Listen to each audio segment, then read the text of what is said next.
Sahabat sukses, kembali lagi bersama saya. Dalam video kali ini saya akan berbagi PID report atau bocoran ya, laporan hingga hari ke-8. Jadi 8 September 2020 ini saya akan sajikan tidak hanya berupa FR tapi beserta soal dan pembahasan SKB PGSD untuk materi profesional ilmu pengetahuan alam.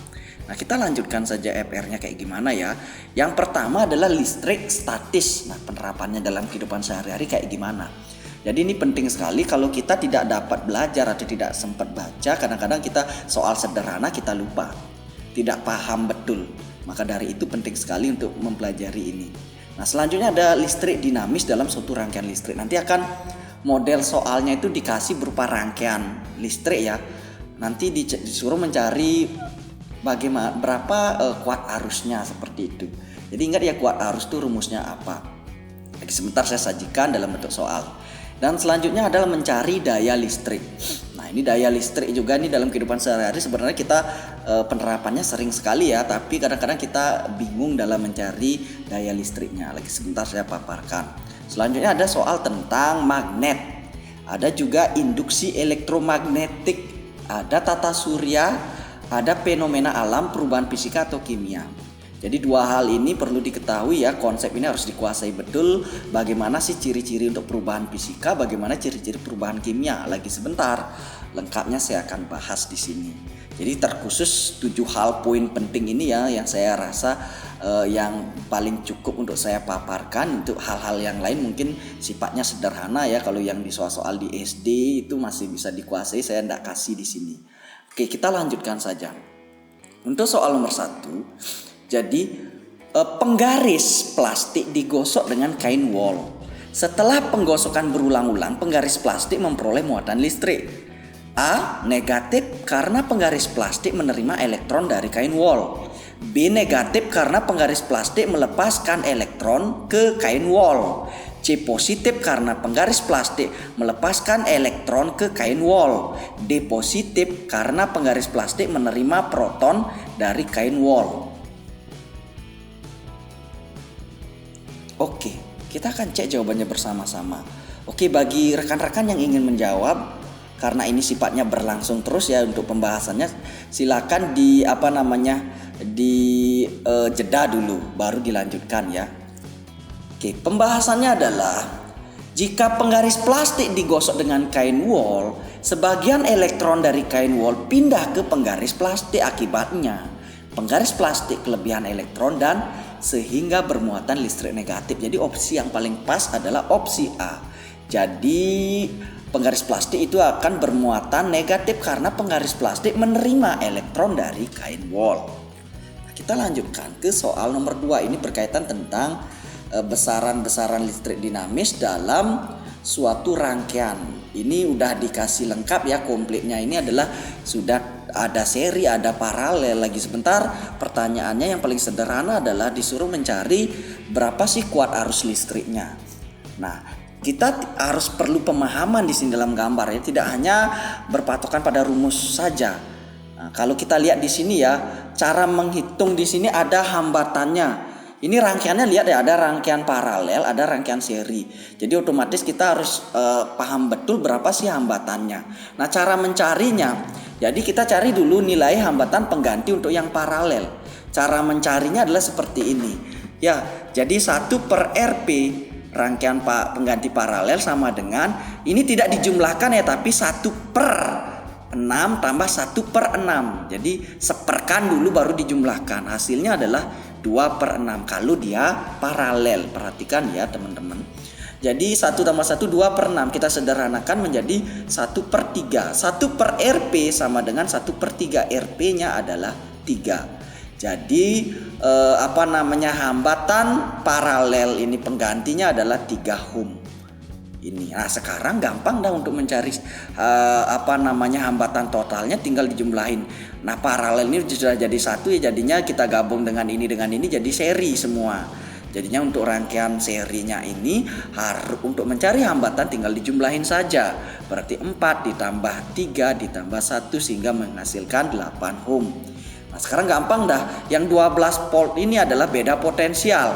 Masih ingat gak rumus kuat arus? Kuat arus rumusnya adalah beda potensial per hambatan. Jadi beda potensialnya 12/8 sama dengan 1,50 ampere. Jadi jelas ya rekan-rekan, opsi kuncinya adalah B.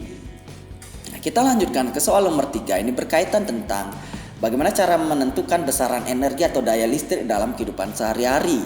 Nah, pertanyaan seperti ini. Dalam sebuah rumah terdapat 5 lampu masing-masing 20 watt menyala selama 10 jam per hari. Sebuah TV 60 watt menyala 8 jam per hari. Dan sebuah setrika 250 watt digunakan 4 jam per hari. Berapakah besar energi listrik yang digunakan selama 1 bulan? Nah, kita harus cari dulu per harinya berapa ya, nanti baru kita hitungkan dia per bulannya. Nah, cara menghitung adalah seperti ini. Jadi energi listrik W ini dalam 1 hari ya, ada 5 lampu itu 20 watt, berarti tinggal 5 kali 20 watt kita kalikan dengan berapa jam dia menyala. Jadi 10 jam kan, berarti kali 10 jadinya 1000 watt hour, berarti 1000 ini satuannya ya WH. Nah, selanjutnya untuk TV-nya ada 60 watt kali 8 nih, 8 jam ya. Untuk TV-nya 8 jam per hari. Jadi 60 kali 8 ini adalah 480 WH. Ya. Berarti untuk setrika 250 watt kali 4 hari. Jadi kali 4 jam, mohon maaf, kali 4 jam. Ini lihat setrika 250 watt digunakan 4 jam per hari, berarti kali 4 jam sama dengan 1000 watt jam atau WH. Nah, ini tinggal dijumlahkan aja totalnya. Jadi totalnya ada 2480 watt jam atau WH ya. Jadi energi listrik dalam 1 bulan berarti tinggal dikalikan saja menjadi 30. Jadi dapatnya 74.400 WH.